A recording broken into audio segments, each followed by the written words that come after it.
नमस्कार दोस्तों, ई खबर में आपका स्वागत है और आज मैं आपको एक ऐसी सच्चाई बताने आया हूं जो हर माँ के दिल को चीर कर रख देगी। हरियाणा के पानीपत जिले के समालखा की रहने वाली मनीषा, जो गर्भवती थी, अब इस दुनिया में नहीं रही। उसकी मां का आरोप है कि मनीषा को उसके पति अजय और ससुराल वालों ने मानसिक और शारीरिक रूप से इतना प्रताड़ित किया कि आज उनकी बेटी हमारे बीच नहीं रही। शरीर पर चोटों के निशान थे, बर्फ में रखा गया था और बताया गया कि उसने फांसी लगा ली। मनीषा की मां कहती है कि उन्होंने बेटी के ससुराल वालों को पैसों और सामान से मदद भी की, फिर भी उसे मारा गया। अब एक मां दर दर की ठोकरें खा रही है, सिर्फ एक बात कह रही है, मेरी बेटी को इंसाफ दिलाओ। क्या हमारी व्यवस्था इतनी कमजोर है कि एक गर्भवती महिला को भी न्याय नहीं मिल सकता? क्या है पूरा मामला? पानीपत, गर्भवती महिला के साथ मारपीट कर झूठे तरीके से फंदे पर लटकाने का आरोप, परिवार ने लगाया ससुराल पक्ष पर गंभीर आरोप।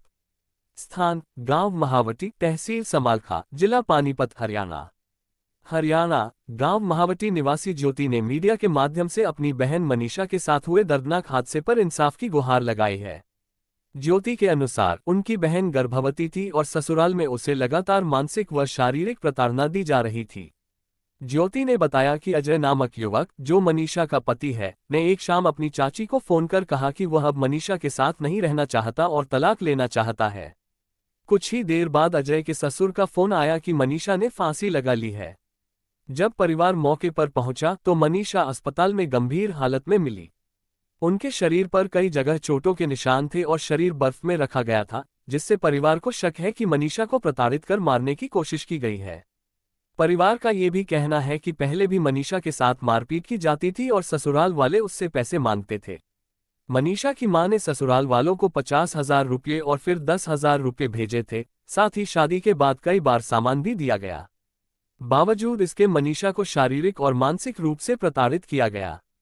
पीड़िता के परिवार ने प्रशासन और पुलिस से मांग की है कि अजय और उसके परिवार के खिलाफ सख्त कार्रवाई की जाए और मनीषा को न्याय दिलाया जाए।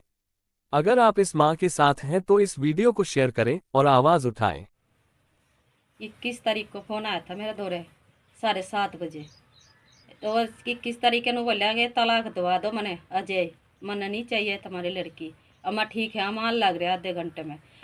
7:30 बजे था, 8 बजे फोन करा इसकी ससुर ने बोला तेरे छोरी ने फांसी ले ली और तेरे छोरी मर गई और हम अस्पताल में लेके आए रे। अस्पताल में घेर के मेरे छोरी के लावारिस की तरह वो भाग गए। हम आधे घंटे में पहुंचे, मेरे छोरी के वहाँ फ्रिज में भी लगा दिए। वहाँ तक मेरे छोरी के पास कोई नहीं थे। अस्पताल में फ्रिज में लग गया जब हम, तो उसके बाद में हम उनके घर गए। घर गए ने बोले तेरे छोरी मरी अकेले फांसी लेके। जब घर पर उनके घर में कुआर नहीं टूट रही, कुछ नहीं है, कुआर खुली पे छोरी फांसी कैसे ली? अजी मेरे छोरी की कोई गलती तो मेरे ते बताते। उन्होंने तो बाहर ना पाया रहा, कोई कुछ क्या कोई कुछ। कभी तो मेरे छोरी पता 20 मांगे, कभी 20,000 मांगा था, कभी 50,000 मांगा था, कभी 1 लाख मांगे, कभी फर्नीचर का सामान मांगे। गरीब आदमी हम कहाँ थे देवे? वे डॉक्टर थे, अस्पताल में रहे थे, काम करते, उन्होंने अपने पैसा के दम पर सब कुछ करवा लिया। मेरे छोरी के खिलाफ उन्होंने कोई कुछ सुनाई नहीं करी, ना मेरे बेटी की कोई आवाज़ सुना। पुलिस वाले के दौड़ गए, हम बहुत भाग दौड़ करी, कोई सुनवाई नहीं हुई मेरी।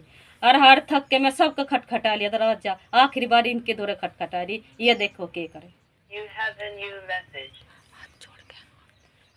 हाथ जोड़ के हमें विनती है कि हमारी प्रार्थना सुन ले, हमारी ये मांग पूरी करे, जो हमारी बेटी का इंसाफ मिले, हमें न्याय दिलावे।